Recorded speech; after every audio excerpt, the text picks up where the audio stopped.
Bueno, nosotros hemos tenido discusiones fuertes con el presidente de la República. Y eso no es... Y eso no está malo. Y eso no es nada grave, no es nada preocupante, es democrático. Lo que sucede es que esos debates se manejan con intensidad dentro de nuestra propia casa. Hacia afuera estamos siempre con una visión de proyectar en la práctica una relación de equipo que trabaja en la misma dirección. Nadie discute que tengan la misma visión. Porque estamos en la misma visión. Es un proyecto político y eso no se puede discutir. Pero permítame ir donde Silvia Salgado, donde ella ha discrepado con el régimen e incluso ha sido destinataria de algunos halagos presidenciales en algunos enlaces ciudadanos. Igual que los suyos, Carlos. Yo también he sido halagado. Pero en todo caso, doña Silvia Salgado, usted es una mujer de izquierda, representante del Partido Socialista. ¿Usted siente que se ha podido, que ha habido un buen clima para poder discrepar dentro de o al amparo de una misma visión? Mire, nosotros somos parte de una función del Estado en donde se expresa esa diversidad política. Sí, está bien. Y obviamente en ese escenario nosotros tenemos que tomar posiciones.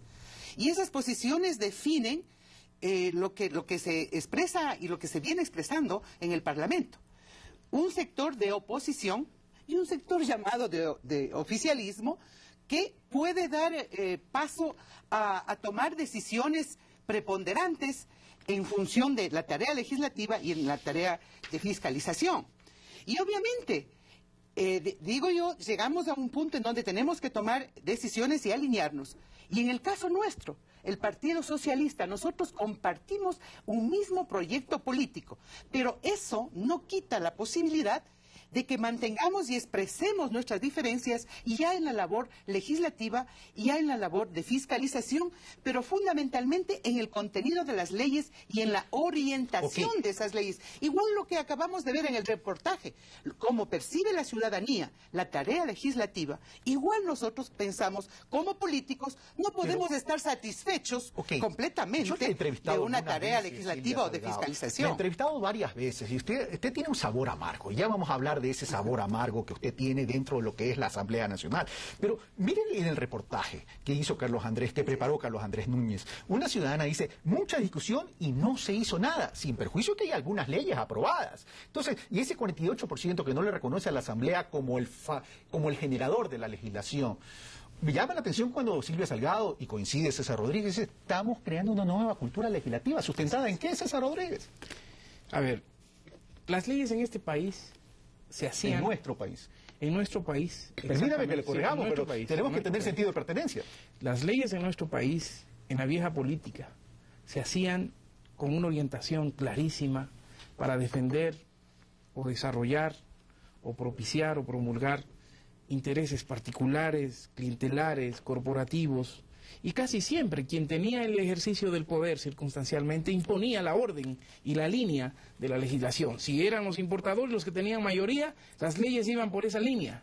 Si eran los exportadores, también iban por esa línea. Si eran los industriales, también iban por esa línea. Grupos particulares legislaban en función de sus intereses. Guetos de poder y las leyes reflejaban intereses particulares. Por eso es que leyes fundamentales que se tienen que construir en función del país, no de ahora, sino del país que queremos para los hijos de nuestros hijos, nunca tuvieron la importancia, nunca fueron parte de la agenda diaria. Estamos en este rato tratando leyes que empiezan a remover una estructura que ha estado caduca.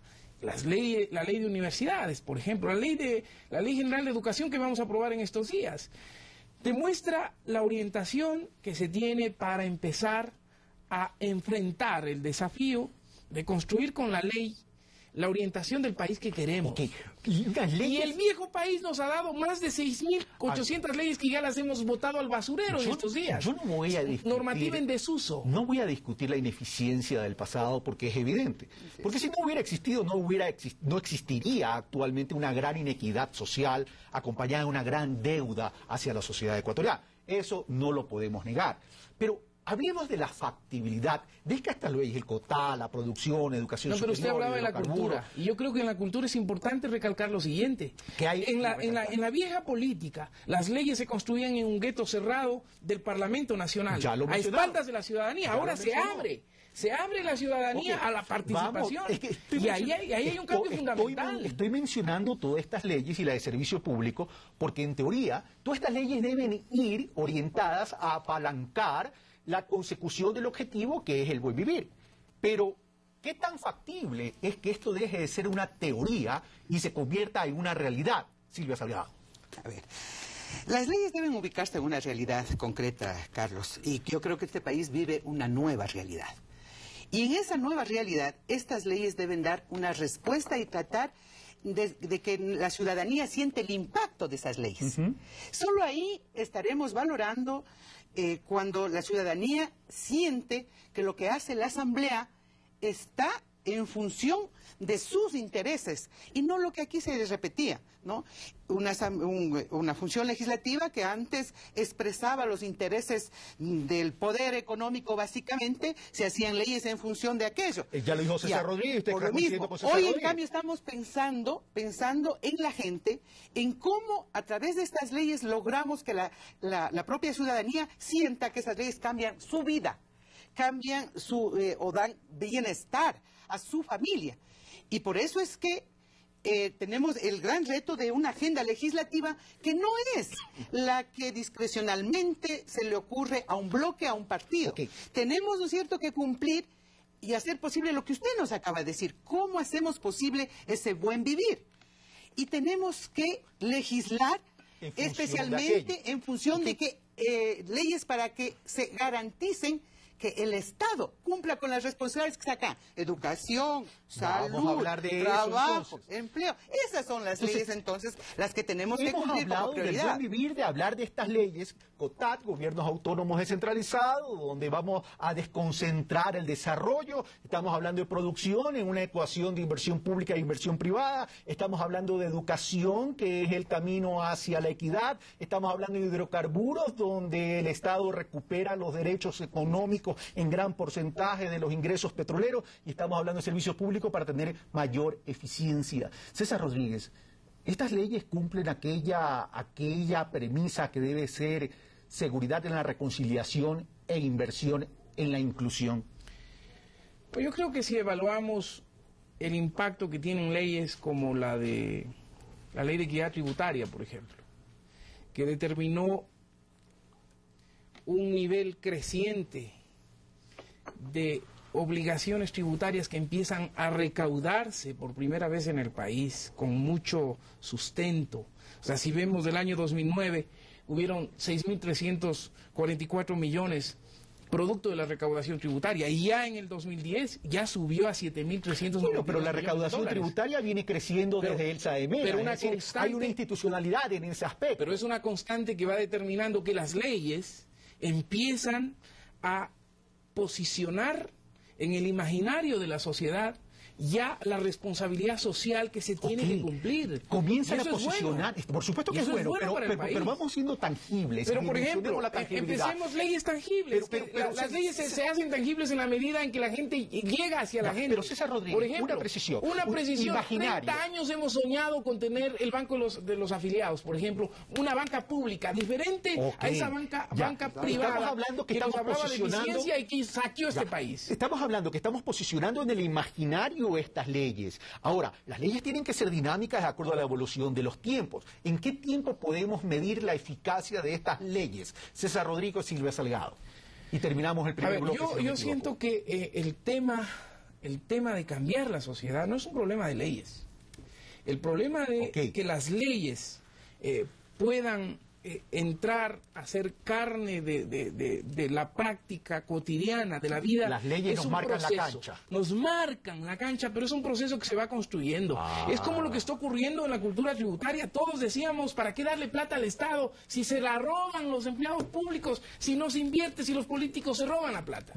Esa lógica perversa que justificaban algunos sectores para no pagar impuestos, para evadir responsabilidades con la sociedad, con su país, es un proceso que se va construyendo de a poco, y que se va consolidando a partir de un proceso sostenido, y que nosotros estamos dispuestos a hacerlo. Vamos donde Silvia Salgado. Las leyes, no se me apague, doña Silvia Salgado, que usted se jacta de ese voto 63 que ya vamos a hablar. Las leyes trazan las canchas, eso es evidente. Así como la justicia tiene que aplicar, pero que no lo aplique y garantice impunidad. y discúlpeme, pero es la verdad, es terrible, es la verdad. Hablemos de estas leyes. De nada nos van a servir si no vamos a cambiar la cultura de la ciudadanía. Pero aquello también significa, entonces, mayor participación ciudadana. Socializar no significa debatir al interior de las paredes de la Asamblea. Socializar significa debatir con el pueblo ecuatoriano, receptar inquietudes, acoger las observaciones, incluirlas y democratizarlos. En ese sentido, la oposición no puede estar excluida tampoco. Así es. Carlos, yo creo que hay que, en esto, lo que le gusta a usted, ¿Qué me gusta críticos frente a la situación. Nadie podemos estar satisfechos plenamente. La política, inclusive, no podríamos dar cuenta de que ha cambiado. Que no ha cambiado. Por eso me llama la atención que dice que la cultura legislativa no ha cambiado. Por eso le digo, ese es el horizonte que tenemos que plantearnos. Ese es el una horizonte. nueva cultura política de la gente, Entonces, acá, de los políticos. ha cambiado ahorita lo que dijo hace y un obviamente una nueva cultura legislativa y de fiscalización. Ese es el gran reto. ¿Qué ha pasado en este año?